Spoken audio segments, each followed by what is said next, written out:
Video देखिएगा, मजा लगेगा। द्वंद्व समास, अब देखेंगे द्वंद्व समास क्या होगा। द्वंद्व समास कहता है जिस समस्त पद के दोनों पद प्रधान हो।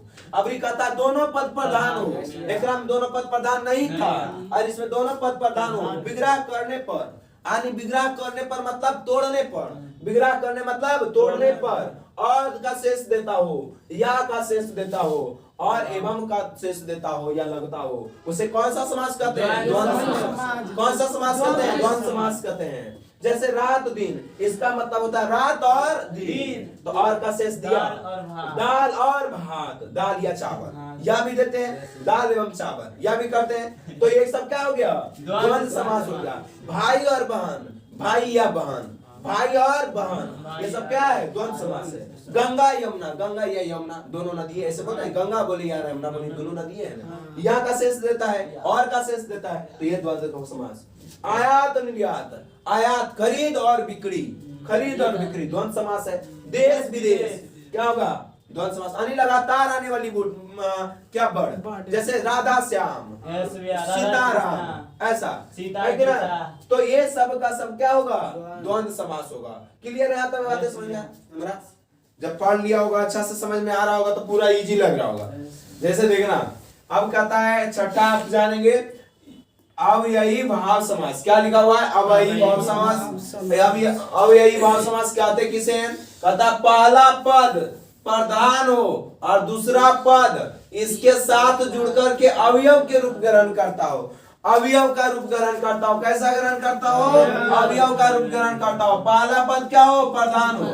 पहला पद प्रधान और दूसरा पद के इसके साथ जुड़कर अवयव का रूप ग्रहण करता हो, इसलिए इसे, इस समास को अवयवी भाव समास कहते हैं। क्या कहते हैं? अवयवी भाव समास कहते हैं। इसमें यथा, आ, प्रति, आवत, वि शेष आरंभ होता है। इसकी आरंभ किससे होता है? इस प्रकार का समास का आरंभ, इस प्रकार का समास का आरंभ यथा से हो सकता है, आ से हो सकता है, प्रति से हो सकता है, आवत से हो सकता है, बी से, और इन सारे चीजों से ये आरंभ होगा। ध्यान रखिएगा।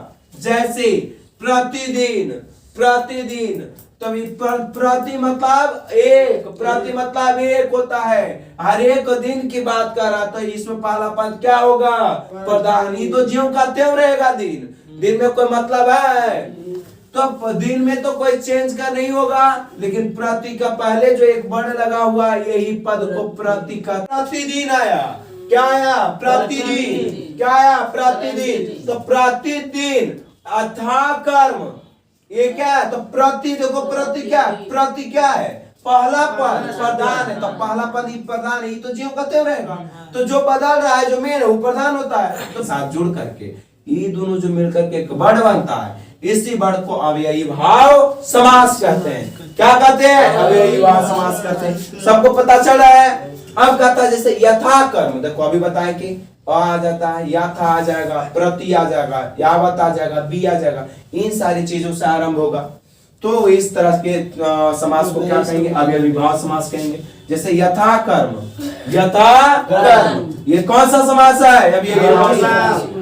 आमरण मतलब नहीं मरने वाला, आमरण, देखो अगले आमरण कौन सा समास है? अवयवी भाव समास है। यथाशक्ति, यथाशक्ति, तथा भक्ति, तथा भक्ति भी, अथाशक्ति, तथा भक्ति, ये सब का सब कौन सा समास है? अवयवी भाव समास।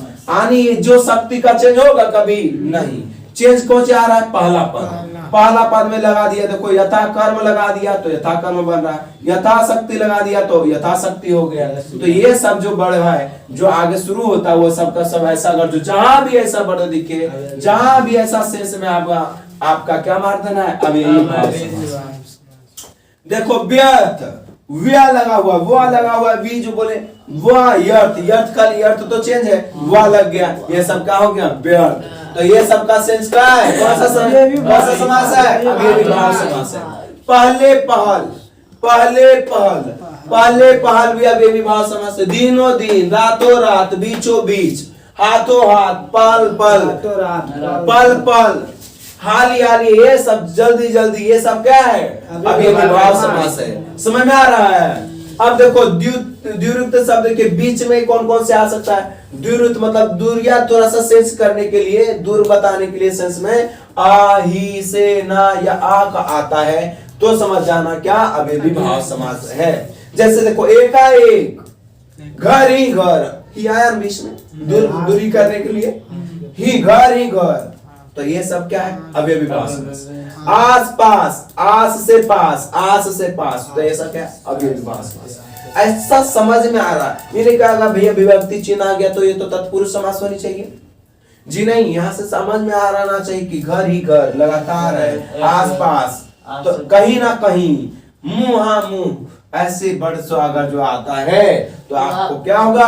अवयवी भाव समास होगा। क्या होगा? अवयवी भाव समास होगा। जैसे और क्या होगा? जैसे घड़ा घर, धराधर, बराबर, हल्दी मतलब जल्दी, हाली, तो ये सब वर्ड जो लगातार वर्ड से ऐसे आएंगे वो सब का सब क्या होगा? अवयवी भाव समास होगा। क्या अवयवी भाव समास क्लियर हुआ है? अब देखो यहाँ से ऐसा वर्ड जहां दिखे क्या ठोक दीजिएगा? अवयवी भाव समास।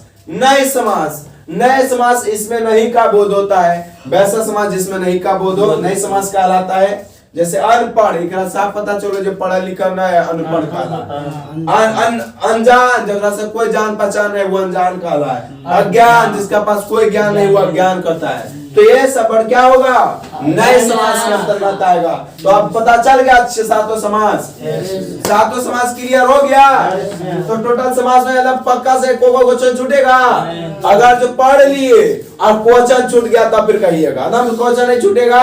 अगर जो अच्छा लगेगा या क्वेश्चन छूटे या ना छूटे, ऐसा हाँ या ना में उत्तर दिए कमेंट बॉक्स में, ठीक है। तो जय हिंद फ्रेंड्स, आज तक समास क्लियर हुआ, आपका क्वेश्चन नहीं छूटेगा। जितने भी ये समास से क्वेश्चन किया जाएगा वो टोटल का टोटल आपको मिल जाएगा इससे।